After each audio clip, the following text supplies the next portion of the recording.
दीमक एक ऐसी बला है जो देखते ही देखते आपके लकड़ी के फर्नीचर और दीवारों को तबाह व बर्बाद कर देती है। एक बार अगर घर के किसी हिस्से या चीज़ में दीमक लग जाए तो उसे अंदर से बिल्कुल खोखला और बेकार कर देती है। इसलिए वक्त रहते उसका मुनासिब हल तलाश करना बहुत ज़रूरी है, वरना ये नुकसान का बाइस बन जाती है।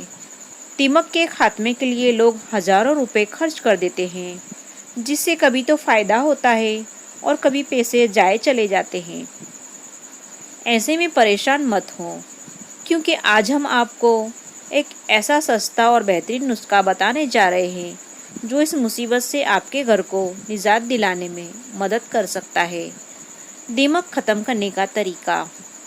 आपको दीमक का एक स्प्रे बनाने के लिए सिर्फ 2 चीज़ों की ज़रूरत है। नंबर 1, तंबाकू के पत्ते एक बड़ी मुट्ठी भर के। नंबर 2, मट्टी का तेल 100 मिलीग्राम। एक कांच की बोतल में तंबाकू के पत्तों को डालकर पानी भर दें और रात भर के लिए ढक्कन लगा के छोड़ दें। पानी पूरा मुंह तक नहीं भरना है, आधी बोतल खाली रखें। अगली सुबह तंबाकू को छानकर पानी इलायदा कर लें और इसमें मिट्टी का तेल मिलाकर एक स्प्रे बोतल में भर दें। अब जहाँ जहाँ भी दीमक लगी हो वहाँ वहाँ आप इस महलूल का स्प्रे करें। 1 हफ्ते में इस स्प्रे को इस्तेमाल करें। इंशाअल्लाह सालों तक दीमक से छुटकारा मिल जाएगा।